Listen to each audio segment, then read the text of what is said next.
এই মামা গাড়ি এখান থেকে সরাও। আসসালামু আলাইকুম ম্যাডাম। ওয়ালাইকুম আসসালাম। ম্যাডাম, আমার পক্ষ থেকে আপনাকে জানাই আপনার জন্মদিনের অনেক শুভেচ্ছা। তোমাকে জানাই অসংখ্য ধন্যবাদ। আচ্ছা শোনো, কিছুক্ষণ পরে আমার জন্মদিনে কেক কাটা হবে, এসে কেকটা খেয়ে যেও। ওকে, ঠিক আছে ম্যাডাম। আচ্ছা ঠিক আছে, আসি। ম্যাডাম, হ্যাঁ বলো। ম্যাডাম আপনি যদি কিছু মনে না করেন, আপনি এখানে একটু 1 মিনিট দাঁড়াবেন? কেন? ম্যাডাম, আমি আপনার জন্য একটা গিফট এনেছি। আরে না, এসবের কি দরকার? ম্যাডাম আপনি একটু দাঁড়ান, আমি আসতেছি। এই যে ম্যাডাম, আমার পক্ষ থেকে আপনার জন্য ছোট্ট একটা উপহার। আরে এসবের কি দরকার ছিল? আর এমনিতেও তুমি যে টাকা বেতন পাও তাতে তো তোমার সংসারই ভালোভাবে চলে না, আর তুমি আবার গিফট কেন কিনতে গেছো? আরে আরে ম্যাডাম, আপনি কি বলছেন? আমার সংসার ঠিক মতন চলে না? ম্যাডাম, আমি যে টাকা বেতন পাই না, আমার সংসার আলহামদুলিল্লাহ ভালোভাবে চলে। আর ম্যাডাম, আমি আপনাকে আমার বড় বোনের চোখে দেখি। ম্যাডাম, আজকে যদি আপনার জায়গায় আমার বড় বোন থাকতো, তাহলে কি আমার বড় বোনকে আমি উপহার দিতাম না? ম্যাডাম, আরেকটা কথা কি জানেন? আমার বেতন থেকে কিছু কিছু টাকা জমিয়ে আপনার জন্য এই উপহারটা আমি কিনেছি। ম্যাডাম প্লিজ দয়া করে আমাকে ফিরিয়ে দিবেন না? আপনি আমার এই ছোট্ট উপহারটা গ্রহণ করুন। আচ্ছা আচ্ছা ঠিক আছে, দাও। তুমি যেহেতু এত শখ করে আমাকে একটা গিফট দিয়েছো, সেটা আমি না নিয়ে পারি? আর হ্যাঁ, সময় মতো কিন্তু চলে যাই উপরে, কেকটা খেয়ে আসো। ঠিক আছে ম্যাডাম, আসসালামু আলাইকুম। ওয়ালাইকুম সালাম।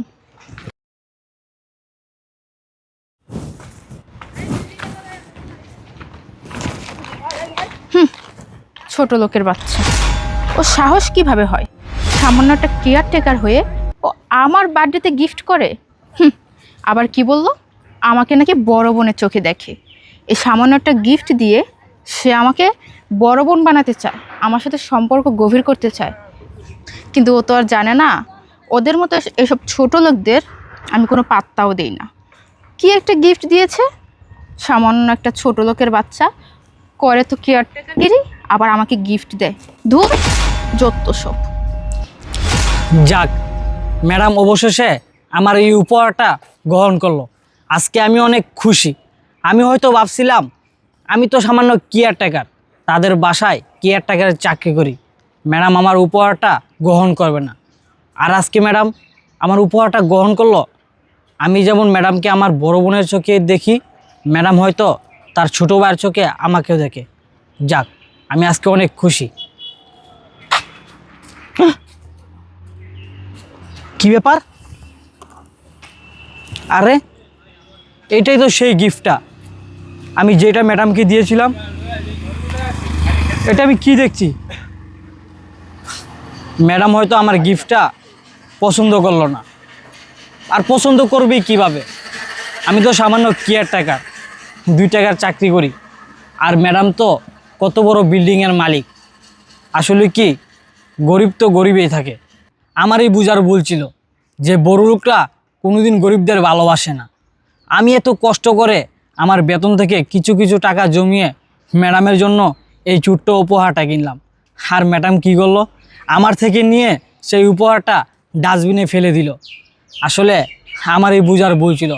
যাক, কষ্ট পেয়ে কোনো লাভ নেই, চলে যাই।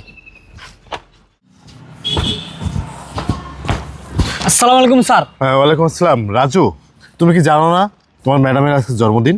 জি স্যার। হ্যাঁ, এ নাও কেক। কী ব্যাপার রাজু, তোমার পিছনে কি? না স্যার, কিছু না। কিছু না, ওই যে লুকাচ্ছ তুমি। দেখাও তো কি এখানে। আসলে স্যার, এটা একটা গিফট। তা গিফট তোমার কাছে কেন? স্যার, একটা কথা কি, আজকে তো ম্যাডামের বার্থডে, এই জন্য এই গিফটটা আমি ম্যাডামের জন্য কিনেছিলাম। কিন্তু ম্যাডাম, আমি গরিব বলে আমার গিফটটা গ্রহণ করলো না। জানেন স্যার, আমি তো আপনাদের এই বাড়িতে কেয়ারটেকারের চাকরি করি। আমি ম্যাডামের জন্য অনেক কষ্ট করে আমার বেতন থেকে কিছু টাকা জমিয়ে জমিয়ে ম্যাডামের জন্য এই গিফটটা কিনেছিলাম। আমি হয়তো ভাবছিলাম ম্যাডাম আমাকে তার আপন ছোটো ভাইয়ের মতো দেখে, কিন্তু আমার সেই ধারণা ভুল। আমি ভাবতাম ম্যাডাম আমাকে অনেক ভালোবাসে, তার ছোটো ভাইয়ের চোখে দেখে। কিন্তু স্যার। আরে রাজু, তুমি কি সব কথা বলতেছো? তোমার ম্যাডাম কখনো এটা করতে পারে না। আমি তোমার ম্যাডামকে চিনি, সে ভালো মনের একজন মানুষ। হয়তোবা তোমার কোথাও ভুল হচ্ছে।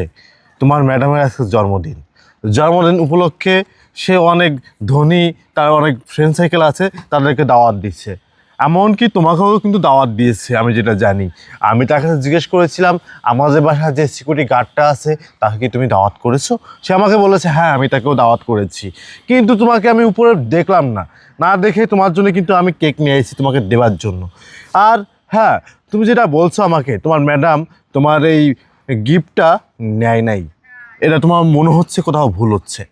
না স্যার, আমার কোথাও ভুল হচ্ছে না, আমি যা বলতেছি তা একদম সত্যি বলতেছি স্যার।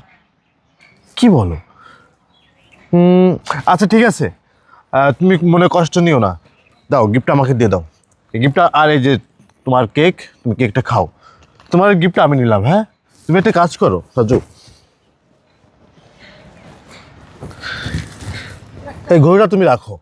না না স্যার, আমি এই দামি ঘড়ি নিতে পারবো না স্যার। আরে কি বলো, তুমি না আমার ছোট ভাই, তুমি তো এ বাসার সিকিউরিটি গার্ড, তাই না? না, তুমি এ বাসার সিকিউরিটি গার্ড না, তুমি হচ্ছে আমারই ছোট ভাই। ঠিক আছে, মাথায় রাখবো সবসময়। দাও তোমার হাত দাও। না স্যার, এত দামি ঘড়ি আমার হাতে মানাবে না, আমি তো সামান্য কেয়ারটেকার। আসলে স্যার, গরিব তো গরিবই হয়, বড় লোকটা কোনোদিন গরিবদের মানুষ মনে করে না। আর সেই প্রমাণ আমি ম্যাডামের কাছ থেকে পেয়েছি। আসলে স্যার, এই ঘড়িটা দিয়ে আপনি আমাকে আর লজ্জা দিবেন না। আপনার এই দামি ঘড়ি আমার এই গরিবের হাতে মানাবে না। প্লিজ স্যার, আপনি এই ঘড়িটা আমাকে দিবেন না, আমি এটা নিতে পারবো না। রাজু, আমি তোমাকে যেটা বলি শোনো, তোমার কোথাও ভুল হচ্ছে। আর যেটা তুমি যে কমপ্লেনটা আমাকে দিয়েছো সেটা আমি মাথায় নিলাম। আর হ্যাঁ, তুমি যেটা বললে না গরিবদের কখনো বড় লোকরা মানুষ মনে করো না, এটা আসলে তোমার ভুল একটা ধারণা। এটার ধারণা একদম ভুল। আর আমি তোমার ভাই না, আমিও তো একদম বড় লোক। আল্লাহ তো আমাকে অনেক কিছু দিয়েছে। কই আমার ভিতরে এমন কোনো কিছু দেখছো তুমি কখনো? দেখো নাই। আমি সব সময় তোমাকে আমার নিজের ভাই মনে করেছি, নিজের ভাইয়ের চোখে দেখেছি। আর হ্যাঁ, তুমি যে কমপ্লেনটা দিয়েছো, এই ঘড়িটা তুমি পরবে। এই ঘড়িটা পরে তুমি তোমার ম্যাডামের সামনে দেখাবে, তোমার ম্যাডামের সামনে দেখাবে। আর তোমার ম্যাডাম দেখার পরে কি বলে তোমাকে সেটা তুমি শুনবে, সেটা আমাকে পরবর্তীতে জানাবে। এই ঘড়িটা আমি তোমাকে গিফট করলাম, রাখো তুমি ঘড়িটা। আচ্ছা স্যার, আপনি যেহেতু এত করে বলছেন, তাহলে আমি এই উপহারটা আপনার কাছ থেকে নিতেছি। নাও। ঠিক আছে রাজু, তাহলে তুমি থাকো। হ্যাঁ, আচ্ছা স্যার।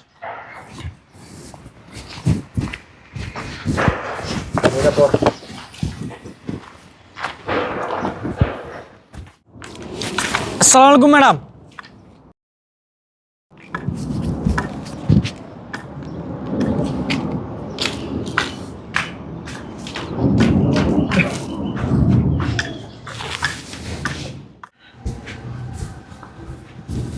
কি ব্যাপার এই টাইমে তুমি অফিসে?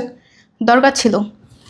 আচ্ছা, তোমাকে যে আমি একটা ঘড়ি গিফট করেছিলাম সেটা কোথায়? ও, ঘড়িটা ঘড়িটা তো আমাদের বাসার সিকিউরিটি গার্ডকে দিয়ে দিয়েছি আমি। কেন? গিফট করলাম ছেলেটাকে। তুমি তাকে কেন গিফট করতে গেলে? আমার কেন জানি মনে হলো তোমার জন্মদিন উপলক্ষে তাকে একটা জিনিস গিফট করা প্রয়োজন। তা আশেপাশে কোনো কিছু না পেয়ে নিজের হাতের ঘড়িটা তাকে পরিয়ে দিলাম। দেখো, এগুলো না আমার একদম পছন্দ না। ও একটা সামান্য কেয়ারটেকার, আর ওকে তুমি এত দামি একটা ঘড়ি গিফট করে। এটা এইটা এখানে কেন? কেন?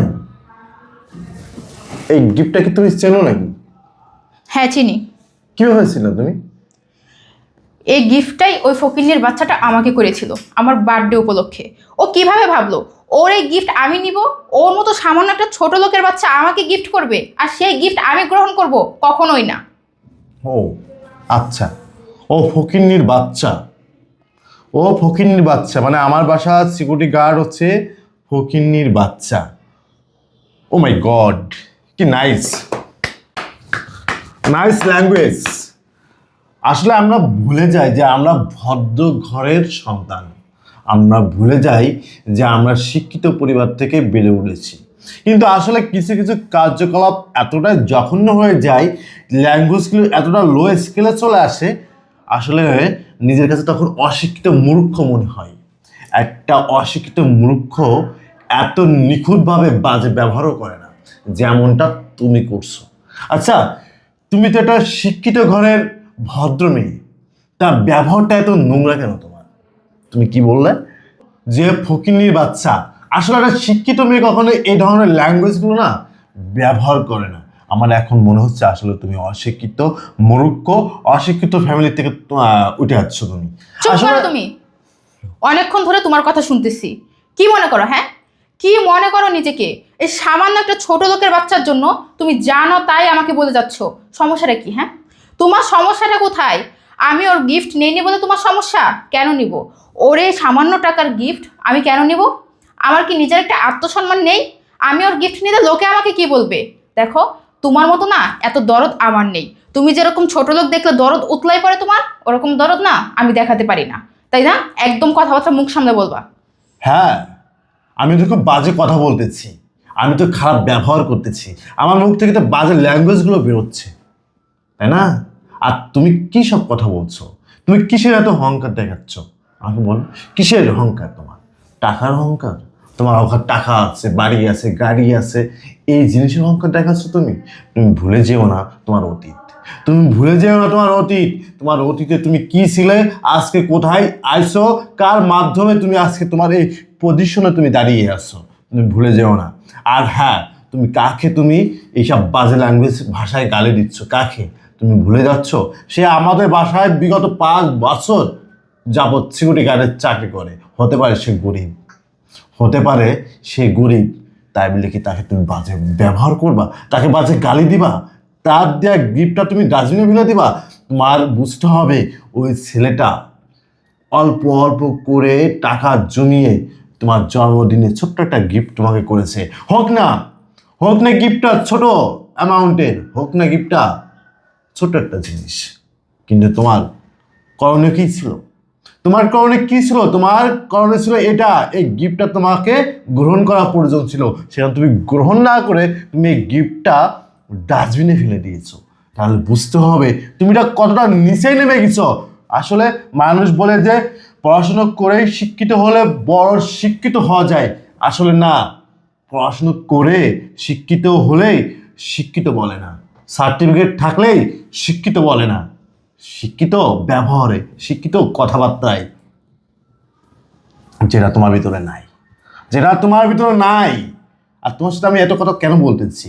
তুমি আমার স্ত্রী, তুমি আমার স্ত্রীর মতন থাকো। আর যদি কখনো আমি শুনেছি আমার কোনো স্টাফ বা কোনো সিকিউরিটি গার্ড বা অন্য কারোর সাথে তুমি এই ধরনের বাজে ল্যাঙ্গুয়েজে কথা বলছো, তাহলে আমি ভুলে যাবো তুমি আমার স্ত্রী। কথাগুলো মাথায় রেখো। মানে কি এসবের? আমি তো কিছুই বুঝতেছি না। তুমি সামান্য একটা কেয়ারটেকারের জন্য তুমি আমার সাথে এরকম ব্যবহার করতেছো? হ্যাঁ, হতে পারে সে একজন সিকিউরিটি গার্ড, কিন্তু সে একজন মানুষ, আল্লাহ সৃষ্টি, আল্লাহ সৃষ্টি মানুষ। যে আল্লাহ ওই মানুষটাকে সৃষ্টি করেছে, সে আল্লাহ তোমাকে আমাকেও সৃষ্টি করেছে। তুমি ভুলে যাও না তুমি মুসলমান ঘরের একটা মেয়ে এবং মুসলমান ঘরের তুমি বউ। আর হ্যাঁ, তুমি আমার স্ত্রী। আমি যেমন মাধুর্যের সাথে মানুষের সাথে কথা বলি, সুন্দর করে মানুষের সাথে ব্যবহার করি, আমার তো টাকা কোনোটা কমতি দেয়নি আল্লাহ পাক। তারপরে কই, আমি তো কখনো কারোর সাথে অহংকার দিয়ে কথা বলি না, কই আমি তো কারোর সাথে তো বাজে ব্যবহার করি না। তাহলে তুমি আমার স্ত্রী হয়ে তুমি কেন একটা সিকিউরিটি গার্ডের সাথে এই ধরনের বাজে ব্যবহারগুলো করবা? এই শিক্ষা কি তোমার বাবা মা দিয়েছে? এই শিক্ষা কি তোমার পরিবার থেকে তোমাকে এগুলো কি শেখাই দিয়েছে যে তুমি গরিবকে গরিব মনে করবা না, ওকে ফকির মনে করবা, ওকে মিসকিন মনে করবা? আসলে আমি এতদিন বুঝতে পারিনি। দিনকে দিন আমার কেমন যেন হচ্ছিল। আজকে ওর সাথে এই ব্যবহারটা করা আমার ঠিক হয়নি। আসলে আমি ভুল করে ফেলছি। তুমি আমাকে এবারের মতো মাফ করে দাও। আমি আর কখনো কারোর সাথে এরকম ব্যবহার করব না, কাউকে ছোট করেও দেখব না।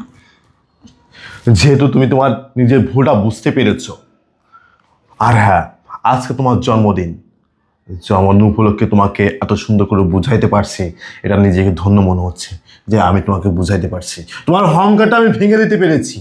দেখো বৃষ্টি, তোমাকে একটা কথা বলি, এত টাকা পয়সা অর্থ সম্পদ চিরকাল থাকবে না। তুমি আমি কি চিরকাল থাকবে দুনিয়াতে বলো? আজকে যদি মারা যায়, তাহলে এই টাকা পয়সা অর্থ সম্পদকে তুমি কবরে নিয়ে যেতে পারবা বলো? কবরে নিয়ে যেতে পারবা না। আল্লাহর সামনে আল্লাহকে ঘুষ দিতে পারবা না। আল্লাহকে ঘুষ দিতে পারবা? হ্যাঁ বলো, ফেরেশতা দেখে তুমি টাকা দিয়ে ঘুষ দিতে পারবা যে তুমি আমাকে এটা করো না, তুমি আমার সাথে এটা করো না? এই কি ফেরেশতাদেরকে তুমি বলতে পারবা? পারবা না। আল্লাহকে বলতে পারবা? পারবা না। তাহলে কি হবে এত অর্থ সম্পত্তি বলো? যদি একটা মানুষ তোমাকে অভিশাপ দেয়, এই অভিশাপটা সারা জীবন তোমার লেগে যাবে। কবরে যাও না, ওই অভিশাপের তুমি সাজা তোমায় পাইতে হবে। এমন কিছু করতে হবে, এমন কিছু আমাদের করতে হবে যেন মরার পরেও যেন ওই মানুষগুলো বলে না, আনোয়ার সাহেব খুব ভালো লোক ছিলেন, বৃষ্টি ম্যাডাম খুব ভালো লোক ছিলেন, আল্লাহ তাদেরকে যেন জান্নাতবাসী করুক। ঠিক আছে, এগুলো সবসময় মাথায় রাখবা। চলো, তোমার জন্মদিন, চলো আমরা কেক কাটি। হ্যাঁ চলো।